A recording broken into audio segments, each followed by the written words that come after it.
বিলাল রাদিয়াল্লাহু তাআলা আনহুর ব্যক্তিগত জীবনে কাকে রব হিসাবে মেনেছিলেন বলেন, আরো জোরে বলেন। 2 নম্বরে পারিবারিক জীবনে রব হবেন তিনি কে? হযরত আলী রাদিয়াল্লাহু তাআলা আনহুর পরিবারের ভিতরে কোন রবের হুকুম চলতো বলেন, আরো জোরে বলেন। কোন রব? বেপরদা ভাবে বাহির হতো। কথা বলেন। ফাতিমা রাদিয়াল্লাহু তাআলা আনহার চেহারা কি কোনো পুরুষ দেখেছে? কারণ ফাতিমা রাদিয়াল্লাহু তাআলা আনহাকে আলী রাদিয়াল্লাহু তাআলা আনহু কোন রবের হুকুম দিয়ে চালাতেন? কে তিনি? আরো জোরে বলেন কে?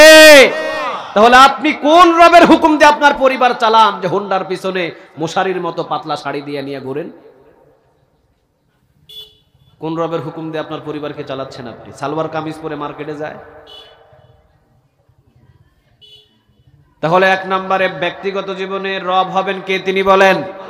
2 নম্বরে পারিবারিক জীবনে রব হবেন তিনি কে? 3 নম্বরে সামাজিক জীবনে রব হবেন তিনি কে? এই সমাজগুলো কোন রবের হুকুমে চলবে? আরো জোরে বলেন কোন রব?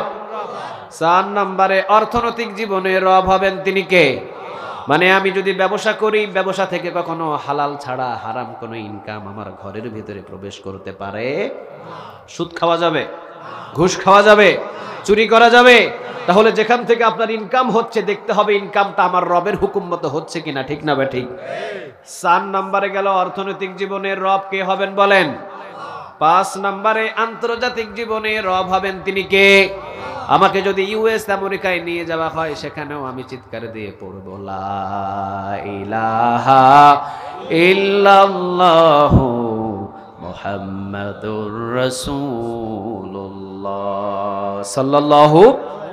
নাকি ইউএস আমেরিকায় যারা হাফ প্যান্ট পরে ঘুরে আপনিও হাফ প্যান্ট পরে ঘোরা শুরু করবেন? কথা বলেন, ঘোরা যাবে? আন্তর্জাতিক জীবনে পৃথিবীর যে কোনো প্রান্তে আপনি যান সেখানে আপনার রব হবেন তিনি কে? এই 5টা। এবার 6 নম্বরটা একটু শুনেন। 6 নম্বরটা হলো রাষ্ট্রীয় জীবনে রব হবেন তিনি কে? এই রাষ্ট্রীয় জীবনে কাকে রব হিসাবে মানবেন? কাকে রব হিসাবে মানবেন? রাষ্ট্রীয় জীবনে যদি আল্লাহ রাব্বুল আলামিনকে রব হিসাবে মেনে নেন তাহলে এই 30 পারা কোরআনের আইন দিয়ে দেশ চলতে হবে, ঠিক না বেঠিক? এছাড়া আল্লাহকে রব হিসাবে মানা হবে? কথা বলেন, রব হিসাবে মানা হবে? তাহলে 6 নম্বরে রাষ্ট্রীয় জীবনে কাকে রব হিসাবে মানবো? এই রাষ্ট্রীয় জীবনে হুকুম মানবো কার? হুকুম চাই কার? জমিনটা কার হুকুম মতো চলবে? আল্লাহ আমাদের এই চাওয়াটা তুমি পূরণ করে দিও, আমরা বলি আমিন। আরো জোরে চিৎকার দিয়ে বলেন আমিন। বহু নামাজি আছে আল্লাহর ইবাদত করে কিন্তু তাগুদের সাথে সম্পর্ক রাখে, ঠিক না ঠিক? আছে? কথা বলেন, আছে? অথচ আল্লাহ রাব্বুল আলামিন বলছেন ওয়ালাকাদ বাআসনা ফি কুল্লি উম্মাতির রাসূলা আন ইবুদুল্লাহা ওয়াজতানিবুত তাগুত। কথাটা কার? দেখেন আল্লাহ রাব্বুল আলামিন বলছেন ওয়ালাকাদ বাআসনা ফি কুল্লি উম্মাতির রাসূলা, আমি যুগে যুগে যত নবী, যুগে যুগে যত রাসূলকে পাঠিয়েছি সব নবী এবং সব রাসূলদের দাওয়াতের নিশান ছিল 2টা। নাম্বার 1 আনি ইবুদুল্লাহ, ইবাদত করতে হবে কার? 2 নাম্বার ওয়াজতানিবুত তাগুত, তাগুদের সাথে কোনো সম্পর্ক রাখা যাবে না, ঠিক না ঠিক? মুসা আলাইহিস সালামকে নবী হিসাবে মেনে নিলেন আর আইন মানলেন ফেরাউনের। নবী মানলেন মুসা আলাইহিস সালামকে, আইন মানলেন ফেরাউনের, কারণ ফেরাউনের আইনটা তো ছিল তাগুদের আইন, ঠিক না ঠিক?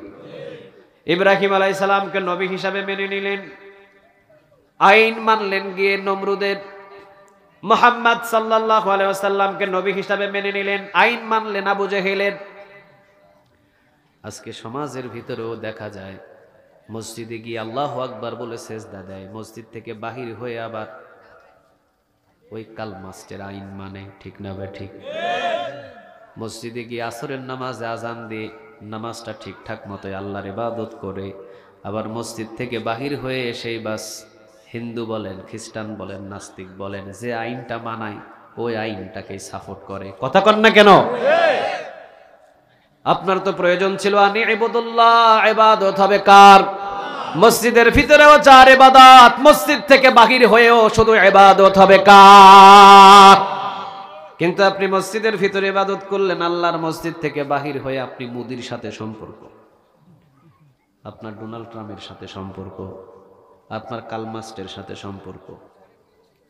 অথচ আল্লাহ রাব্বুল আলামিন বলছেন তাগুদের সাথে যারা সম্পর্ক করবে, সংবিধানে কোন দিকে চলার কথা লেখা আছে?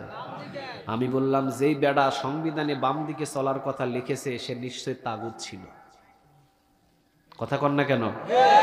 যে কোরআনের পক্ষে থাকতো, যে রাসূলের পক্ষে থাকতো, যে রাসূলের সুন্নাহকে ভালোবাসতো, সে কখনো ৯৮% মুসলমানের দেশে বাম দিকে চলাটাকে সে কখনো আইন জারি করতো না। ঠিক না বেঠি?